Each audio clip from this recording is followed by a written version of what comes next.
France Inter. It's Morning Edition from NPR News. MCT 3年嘅後時 حاليا راديو روزانا بباريس. Produce gente en la radio. Faut pas changer de radio. France Inter.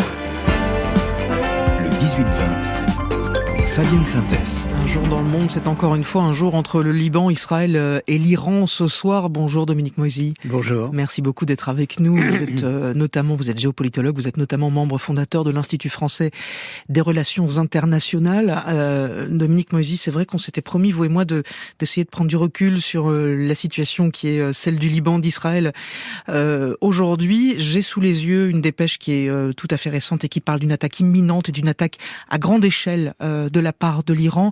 Et il y a 5 minutes encore, l'ambassade des États-Unis en Israël a ordonné à son personnel et à leur famille de se rendre dans des abris.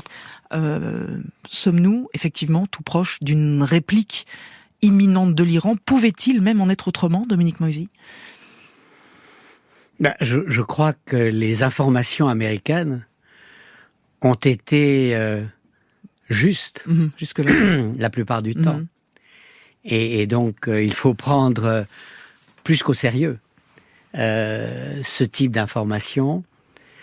Alors, la deuxième question, c'est est-ce que le dôme de fer israélien... C'est ça, grande échelle, ça veut dire quoi? Ça veut dire des missiles plus puissants, plus nombreux. Est-ce qu'ils seront capables de saturer en partie le système de défense israélien? C'est toute la question. En avril dernier, l'Iran avait lancé plus de 300 projectiles sans aucun résultat. Ils avaient plutôt montré la force de la défense anti-aérienne israélienne que traduit leur propre volonté d'être prise au sérieux. Ce qu'on avait bien compris à l'époque de ces fameux 300 drones, effectivement, c'est qu'il fallait donner une réponse à Israël, mais l'Iran savait pertinemment que ces drones, au fond, seraient freinés par le dôme de fer, et c'est exactement ce qui s'est passé. Ça disait aussi ça, cette réponse. Ça disait aussi un refus d'entrer dans une escalade de laquelle on ne pourrait peut-être pas revenir. Est-ce qu'aujourd'hui, l'Iran peut se permettre une attaque dont on pourra dire, on savait de toute façon qu'elle échouerait puisqu'il y a le dôme de fer? Oui, mais est-ce que l'Iran peut se permettre aussi de ne rien faire et d'apparaître comme une forme de tigre de papier, incapable de protéger le Hezbollah parce que soucieux de se protéger lui-même et ayant perdu sa dernière ligne de défense et montrant sa faiblesse au monde. Est-ce que ça existe, un entre-deux, au fond, Dominique Moisy, quelque chose qui dirait beaucoup plus que les fameux 300 drones, parce que, comme vous le dites, on ne peut pas ne pas répondre et ne pas, à ce stade, protéger le Hezbollah, tout en essayant de ne pas être dans l'escalade qui fera que on ouvrira un autre front, Israël ouvrirait un autre front, qui serait le front iranien. Ça existe, l'entre-deux, ou est-ce que l'entre-deux est une humiliation pour l'Iran, donc ils ont une obligation de frapper fort? Oui, mais s'ils sont en position de faiblesse, frapper fort, c'est s'exposer à une riposte encore plus forte des Israéliens. C'est donner un prétexte à Jérusalem pour s'attaquer au potentiel nucléaire iranien. C'est donner un prétexte aux États-Unis pour montrer la force aux côtés d'Israël, ce que ne souhaite pas Washington, compte tenu du calendrier préélectoral dans lequel nous nous trouvons. Mais je dirais que la lecture que l'on faisait depuis l'élimination de Nasrallah, de la situation actuelle, c'était la création par Israël d'un nouveau rapport de force, dans lequel Israël avait affaibli considérablement après le Hamas, le Hezbollah, et exposait la vraie faiblesse de l'Iran. Donc Téhéran est quelque part provoqué et se dit « je ne peux pas accepter passivement cette lecture de la situation », avec le risque terrible de l'escalade. Jusqu'à présent, les États-Unis avaient échoué à imposer des accords de cessez-le-feu, mais avaient réussi à prévenir l'escalade aux extrêmes. Où en est-on ce soir ? On en saura un peu plus probablement dans les minutes qui viennent, dans les heures qui viennent. Parce que l'armée appelle sa population à se préparer à une éventuelle attaque iranienne à grande échelle. Encore une fois, c'est en train de tomber au moment où on se parle. Mais ce que je comprends en vous écoutant, Dominique Moïse, c'est que quelle que soit la configuration ce soir, là où nous en sommes, ça reste Israël qui a la main. Oui. Oui. C'était l'objectif. C'est-à-dire que au lendemain du 7 octobre, Israël est humilié et montre une faiblesse qu'on ne lui connaissait pas. Et aujourd'hui, alors que nous sommes à quelques jours de la commémoration du 7 octobre, un an après, Israël a carrément repris la main et dit, mais bon, il s'est passé quelque chose de terrible le 7 octobre, j'ai été pris en défaut, mais j'ai rétabli l'ordre des choses. Et il y a même une dimension psychologique qui me paraît fondamentale. Les hommes à la tête de la sécurité d'Israël sont ceux qui ont failli le 7 octobre. Et ils entendent, aux yeux de l'histoire, dire « Oui, nous avons été mauvais le 7 octobre, mais nous avons été très bons après. » Vous dites effectivement l'ordre des choses. Là, effectivement, c'est Israël qui a la main. Je me demandais jusqu'à quel point cette victoire-là finirait par être une victoire à la Pyrrhus. Enfin, Netanyahou parle de la sécurité des Israéliens. À ce stade-là, et surtout si on entre dans un conflit presque ouvert ou totalement ouvert avec l'Iran, jusqu'à quel point Israël désormais n'est de toute façon plus en sécurité, d'où qu'on regarde en fait. Oui, mais je pense que Israël a marqué des points sur un plan stratégique au cours des derniers mois. Mais Israël est dans une situation d'isolement sur le plan diplomatique, sur le plan psychologique, qui est infiniment plus grand qu'on ne pouvait le craindre. Donc, la victoire, mais à quel coût, à quel prix ? Vous avez parlé, s'agissant de l'Iran, effectivement on est là sur une attaque à grande échelle peut-être à venir, on parle effectivement de missiles balistiques, on sait aussi qu'en termes de nucléaire, l'Iran a fait évidemment des avancées qui sont probablement des avancées considérables.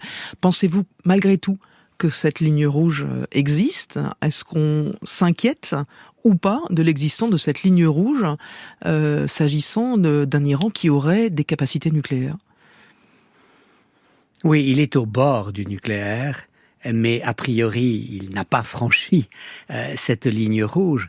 Maintenant, la priorité de l'Iran, ça n'est pas le Hezbollah, ça n'est pas les Palestiniens, c'est la survie du régime.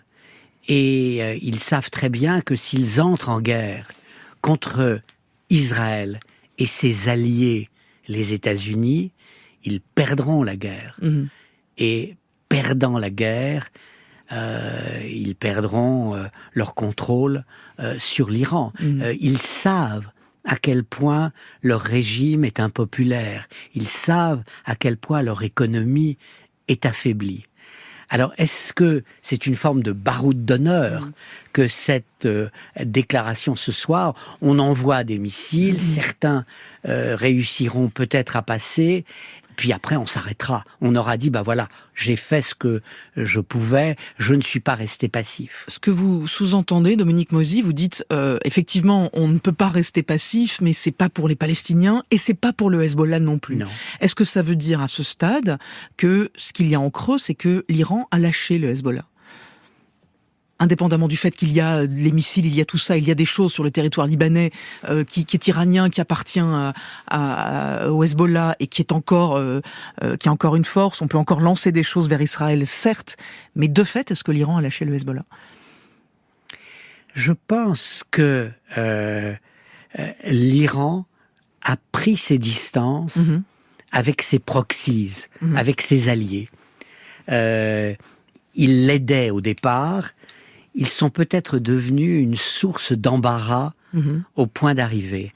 Le Hamas a déclenché son attaque contre Israël le 7 octobre sans en avertir l'Iran. Et on peut penser que le Hezbollah et l'Iran n'étaient pas en contact permanent au cours des dernières semaines. Donc il y a une sorte de prise de distance, mais qui tient à la volonté de survie du régime. Je crois que il faut bien voir ce qui se passe à Téhéran. Le président nouveau, alors le président n'a peut-être pas un vrai pouvoir par rapport au chef suprême, l'ayatollah Khamenei, mais quand même c'est un modéré qui a été élu.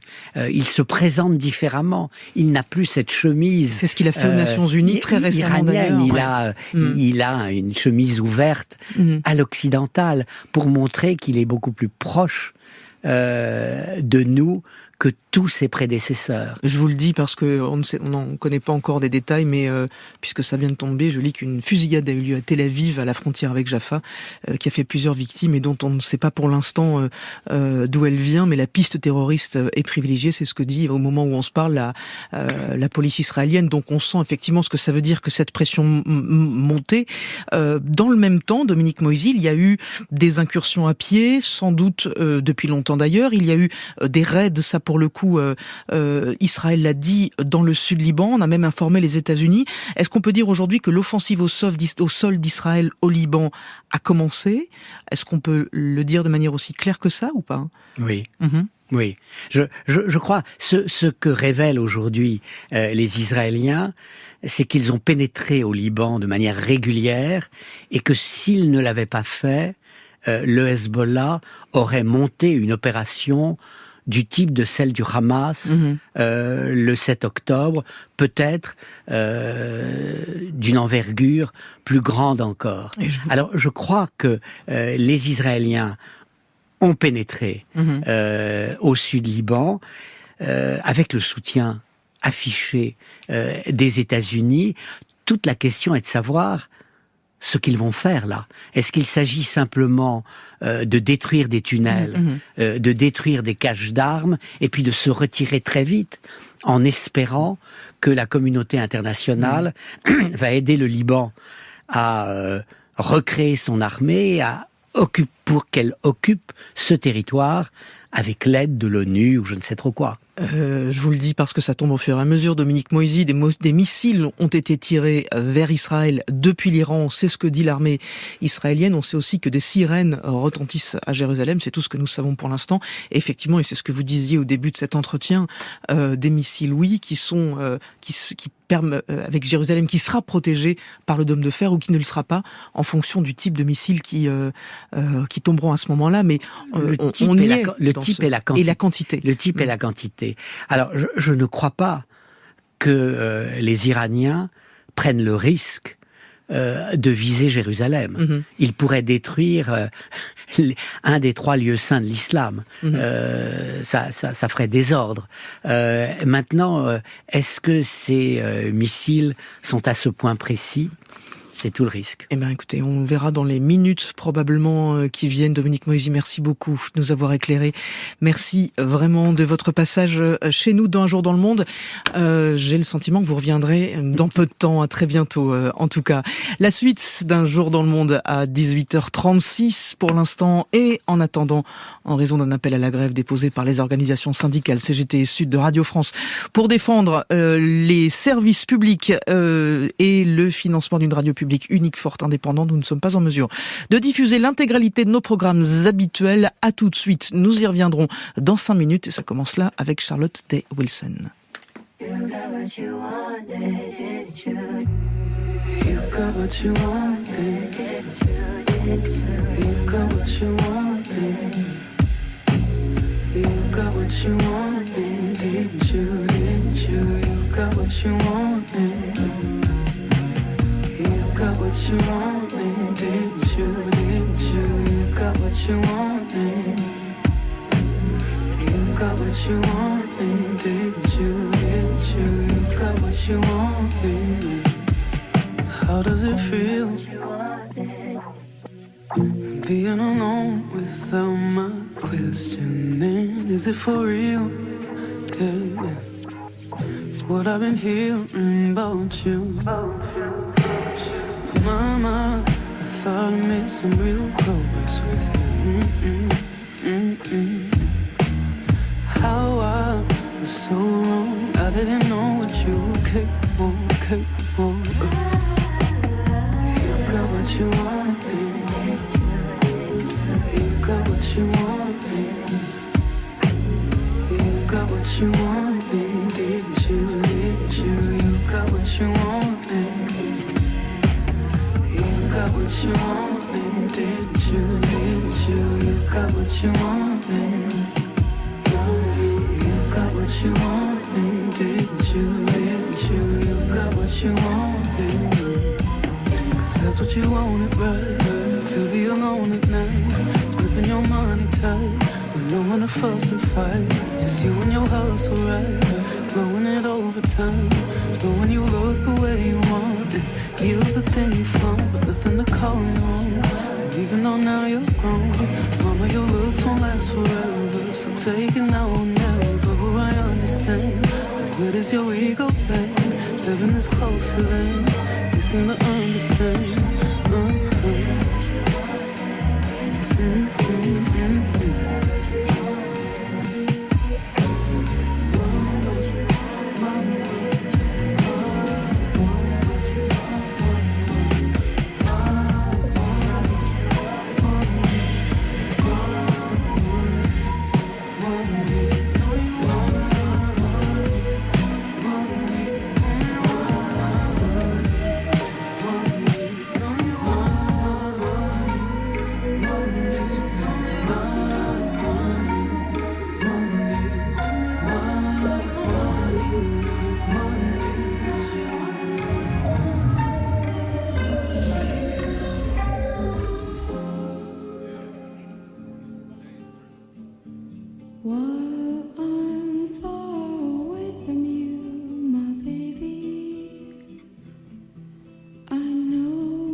À 18h41, nous voici de retour pour vous dire d'abord l'actualité en Israël va extrêmement vite, que des sirènes d'alerte sont activées partout en Israël. Tous les civils sont dans les abris, c'est ce que dit pour l'instant l'armée israélienne avec des missiles, donc vous l'avez entendu, qui ont été tirés depuis l'Iran vers Israël. On en saura probablement un peu plus dans les minutes qui viennent et nous en parlerons longuement, évidemment, dans le journal de 19h. Pour l'heure, et en attendant l'actualité internationale passée sous les radars, c'est Kevin Dufresne.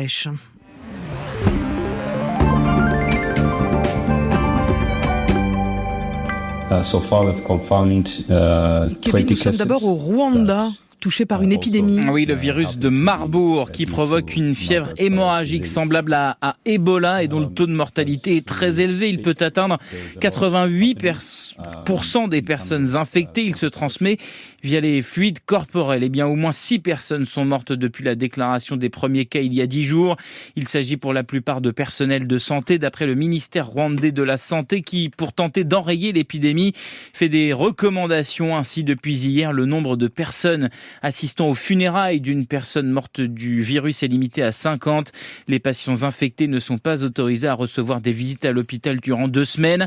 Un aspect inquiète particulièrement particulièrement les spécialistes, c'est que la plupart des cas ont été signalés dans la capitale, Kigali, densément peuplée, ce qui peut favoriser la propagation d'une épidémie, les précédentes s'étant déclarées plutôt dans des zones rurales. Il n'existe ni vaccin ni traitement spécifique pour le moment pour lutter contre ce virus de Marbourg. Nous sommes en Bolivie, Kevin, dévasté par les flammes. Oui, à tel point que le président Luis Arce a déclaré hier soir le pays en état de catastrophe nationale, complètement dépassé par l'ampleur des incendies en cours, principalement dans l'Est, le département de Santa Cruz, qui se trouve en pleine forêt amazonienne. Rien que dans cette région, les autorités estiment que 7 millions d'hectares sont partis en fumée ces derniers jours, la plus grande catastrophe environnementale de son histoire d'après les autorités locales. Cet état de catastrophe naturelle permet de transférer plus facilement des fonds du gouvernement central vers les départements ou encore d'acheminer l'aide internationale pour lutter contre les flammes. Plusieurs facteurs expliquent l'ampleur du désastre, la sécheresse persistante en Amérique du Sud et la pratique des brûlis, le fait de brûler la terre avant la période des semis dans l'agriculture. Et par-dessus tout ça, la plupart des départs de feu sont d'origine criminelle. La notification de la FIFA. Et puis nous voici en Argentine où un homme s'excuse. Oui, le meilleur ami des supporters de foot français depuis 2 ans, Emiliano Martinez, le gardien de l'équipe nationale argentine, grossier personnage qui a enfin été sanctionné. 2 matchs de suspension infligés par la FIFA pour des comportements déplacés, offensants, dit l'instance lors des 2 dernières rencontres disputées avec sa sélection. D'abord après le match contre le Chili, il avait célébré la victoire en plaçant une réplique de la Copa América de façon obscène, dirons-nous. Il avait fait la même chose avec la Coupe du Monde lors du sacre de l'Argentine face à l'équipe de France. À ce moment-là, il n'avait pas été sanctionné d'ailleurs. Et puis au match suivant, perdu face à la Colombie, il a mis un violent coup dans la caméra qu'il suivait. Je n'ai jamais eu l'intention de manquer de respect à quelqu'un, écrit Martinez sur Instagram. Je n'ai pas compris qu'un geste bien accueilli par les gens était offensant. Ah bon? Je vais essayer de ne plus offenser personne, conclut-il. Des excuses, mais qu'à moitié. Voilà, merci beaucoup. Kevin, on se retrouvera demain, vous et moi. On suit très près la situation, évidemment, en Israël en ce moment. Vous partez, en attendant, en passant par la Côte d'Ivoire. Ça va nous redonner un peu le sourire avec Alpha Blondy et les Native Rebels, Brigadier Sabari.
Neko ay ay ay ay ay, Brigadier Sabari.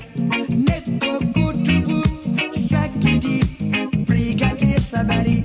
Neko bati sangana. Alpha Blondy et les Natty Rebels, Brigadier Sabari sur France Inter. Et dans Un jour dans le monde. Le monde à 18h49, c'est Franck Madvon. The world has changed. Fabienne Synthèse.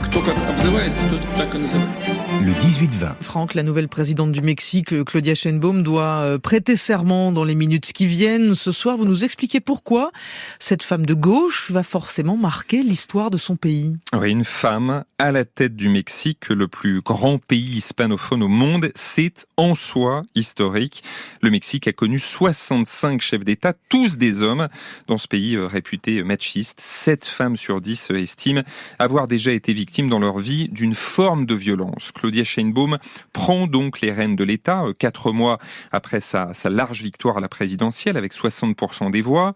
Âgée de 62 ans, cette scientifique renommée, titulaire d'un doctorat en ingénierie environnementale, est réputée pour sa rigueur, son sérieux, ses valeurs de gauche. Ancienne maire de Mexico, elle succède à son mentor, AMLO, Andrés Manuel López Obrador. Et elle s'inscrit dans la continuité de son prédécesseur. Oui, Claudia Sheinbaum est une citadine de Mexico. Elle est plus austère que le charismatique AMLO, issu d'un milieu modeste du sud rural, mais elle a toujours accompagné et soutenu ce président qui frôle, tenez-vous bien, les 80% d'opinion favorable. En juin, leur parti, Morena, a écrasé la concurrence au Congrès. Obrador a pu ainsi faire adopter une réforme controversée du système judiciaire qui prévoit l'élection des juges par le peuple. Objectif, éradiquer la corruption, mais pour l'opposition, ce texte menace la séparation des pouvoirs. Même les États-Unis s'en inquiètent. AMLO est souvent accusé de verser dans le populisme. En 6 ans de mandat, il aura tenu chaque jour une conférence de presse, 1438 au total, on a compté, pour livrer aux Mexicains sa propagande, selon ses détracteurs, et taper sur tous ceux qui le critiquent, à commencer par les journalistes. Et alors, quel est son bilan ? Alors, du point de vue social, Fabienne, il est plutôt positif. Andrés Manuel López Obrador a réduit les inégalités. En 6 ans, le salaire minimum a doublé. Des millions de Mexicains sont sortis de la pauvreté. Le peso s'est renforcé et le pays est devenu la 12e puissance économique mondiale. Mais le déficit a atteint des records, près de 6% du PIB. La compagnie pétrolière nationale traîne une dette colossale et la confiance des investisseurs étrangers est entamée. Surtout, l'insécurité demeure un fléau. AMLO a étendu les pouvoirs de l'armée, mais les cartels, les gangs continuent à semer la terreur. Bien que le nombre d'homicides ait un peu baissé, près de 200 000 personnes ont été assassinées pendant son mandat et le bilan des disparitions est effroyable, près de 52 000 en 6 ans. Et ce sera l'un des défis à relever pour la nouvelle présidente. Oui, alors Claudia Sheinbaum compte elle aussi s'appuyer sur les militaires. Elle veut renforcer notamment les moyens d'enquête de la police et de la justice. D'une manière générale, elle entend marcher, on l'a dit, dans les pas de son prédécesseur. D'abord, continuer à lutter contre la pauvreté. Elle propose des aides aux femmes retraitées, des nouvelles bourses scolaires, un soutien médical pour les personnes âgées. Sheinbaum devra aussi soigner ses relations avec le voisin américain, qui serait forcément plus houleuse avec Trump qu'avec Kamala Harris. La première femme présidente du Mexique pourra s'appuyer sur sa popularité pour relever tous ces défis de l'économie à la sécurité. Ses opposants veilleront à ce qu'elle n'abuse pas des pouvoirs aujourd'hui très étendus de son parti. Franck Madvon, merci beaucoup. On se retrouve demain, Franck. Le mardi, on traverse l'Atlantique à la rencontre de ceux qui votent dans 5 semaines. Hélène au pays des 50 États, c'est Hélène Chevalier. France Inter. We are Americans. Et Hélène, ce soir, vous nous emmenez à la rencontre de Florence, responsable du bureau de vote anticipé du comté de Fairfax en Virginie, parce que les Américains ont commencé à voter, ça s'appelle le early voting, mais pourquoi voter aussitôt alors qu'il reste encore 5 semaines de campagne et un débat ? C'est ce qu'Hélène Chevalier a essayé de comprendre en allant dans un centre qu'elle imaginait tout petit et peu fréquenté. C'est tout le contraire. Et ça, je l'ai compris dès mon arrivée sur le parking. On est lundi, il pleut. Je suis surprise par le nombre de voitures qui tournent en quête d'une place. Il y a plein de panneaux jaunes avec écrit en rouge Early Voting. Il y a même des places de parking dédiées. En marchant vers le centre administratif des partisans McCost, je lève la tête et je découvre 2 tentes de chaque côté de l'entrée. À droite, les démocrates, à gauche, les républicains. 50 bons mètres les séparent. Il pleut de plus en plus. Je me réfugie sous celle de Richard. C'est de la folie. Et je vous laisse deviner dans quel camp je suis. Voter des mois avant. Une fois que Trump sera là, ça sera l'une des premières choses que nous changerons. Comme son candidat, ce républicain est persuadé que cela favorise la fraude. C'est aussi un système très apprécié par les électeurs démocrates, mais pas le temps d'évoquer ce point avec Richard.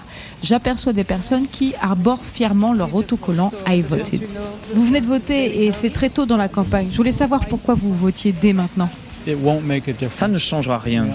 À moins que quelque chose d'extraordinaire ne se produise, ça ne changera pas notre position. Je pense que c'est l'élection la plus importante à laquelle j'ai participé, car la démocratie est vraiment en jeu. On ne sait jamais, quelque chose peut arriver et vous empêcher de venir ce jour-là. Vous pouvez avoir un problème familial, avoir besoin de quitter la ville. Qui sait ? Je ne veux surtout pas rater l'occasion. Allez, il est temps d'aller voir comment se passe le vote. Le bureau est situé au rez-de-chaussée de cet immense bâtiment. Tout est parfaitement fléché. J'arrive dans le couloir où une dizaine de personnes attendent patiemment leur tour. Et voilà Florence, la responsable du bureau. Ok, je vais passer à la radio. C'est juste de la radio, pas de la télé. J'ai une voix horrible. Florence me dit qu'elle a plutôt une voix de presse écrite. Je découvre qu'elle a été journaliste pendant 20 ans, avant que son quotidien licencie tout le monde. Cela fait maintenant 5 ans qu'elle s'occupe des élections anticipées. L'électeur rentre et s'enregistre à l'un de nos postes avec un agent électoral. Il reçoit son bulletin de vote et se rend ensuite dans la partie centrale de la salle où se trouvent les places pour le remplir. Ici, pas d'isoloir, enfin, pas vraiment. Les Américains remplissent leur bulletin sur une table de bureau, protégés des regards par un simple panneau en carton. Je demande à Florence de me montrer les bulletins. Laissez-moi aller chercher le classeur où on les garde. Attendez ici. Enfin, plutôt le bulletin, parce qu'il n'y en a qu'un. Et il est immense. Il fait pratiquement la longueur de 2 feuilles A4 mises bout à bout. Les électeurs doivent en effet répondre à plein de questions. Il y a l'élection du président et du vice-président, un membre du Sénat, un membre de la Chambre des représentants, en fonction de la circonscription dans laquelle vous vous trouvez dans le comté de Fairfax. Et enfin, nous avons un amendement constitutionnel de l'État et 2 questions de budget pour le comté. J'ouvre une parenthèse pour souligner l'importance des amendements constitutionnels. Si ici en Virginie, il n'y a pas de débat, les 2 partis appellent à voter yes à l'exonération d'une taxe pour les veuves de militaires. Dans de nombreux États, l'enjeu est en revanche de taille avec des référendums qui porteront sur l'inscription du droit à l'avortement dans la Constitution ou l'interdiction du vote local pour les résidents étrangers. Allez, on reprend la visite avec Florence. Là-bas, il y a les DS-200. Les DS-200, ce sont les machines qui vont enregistrer le vote. On dirait un peu des grandes poubelles coiffées d'un ordinateur. Ce monsieur va aller déposer son bulletin de vote. Il se dirige vers la DS-200. Et tout ce que l'électeur doit faire, c'est pousser son bulletin dans la machine. La machine s'enclenche, un écran s'affiche alors, il indique que le bulletin a été accepté, que le vote a été effectué et merci d'avoir voté. Et il s'en va. Une fois scannées, les images sont stockées sur une clé USB. Les feuilles sont-elles conservées dans un compartiment scellé et ouvert seulement en cas de contestation. Et je peux vous dire que les 3 machines du bureau en engloutissent des bulletins. C'est notre 3e jour de vote anticipé. Nous avons ouvert vendredi. Environ 2200 personnes ont voté ici vendredi, à peu près le même nombre samedi. Et je ne suis pas sûre des chiffres aujourd'hui, mais nous avons eu un flux constant d'électeurs depuis que nous avons ouvert à 8h ce matin. Florence s'attend même à avoir plus de votes anticipés qu'en 2020, année de la pandémie où presque 70% des Américains avaient voté avant le jour de l'élection. Hélène Chevalier, au fil des 50 États jusqu'à l'élection présidentielle américaine. Merci beaucoup. Le 18-20, la suite, c'est le journal de 19h. Et Hélène Philly, juste après, il y a le téléphone sonne. Bonsoir Philippe Lefébure. Bonsoir à tous. Ce soir, on commente ensemble, évidemment, le discours de politique générale du Premier ministre. Est-ce qu'on en sait plus sur les intentions de ce nouveau gouvernement ? Est-ce que tout est résumé dans cette expression du Premier ministre qui parle de son gouvernement comme d'un gouvernement qui ne fera pas de miracle ? Ou est-ce qu'il faut retenir la suite de la phrase ? C'est un gouvernement qui est prêt à gravir les obstacles un à un. Catherine de Lille, mais où est passée l'écologie dans ce discours ? Et puis j'ai Patrick également par WhatsApp, des propositions intéressantes, écrit-il, sur le plan social, SMIC, retraite et politique, la Nouvelle-Calédonie. Mais pourra-t-il les mettre en place ? Allez, 01 45 24 7000 pour discuter avec nous. Même chemin par WhatsApp, vous en avez l'habitude. À tout de suite.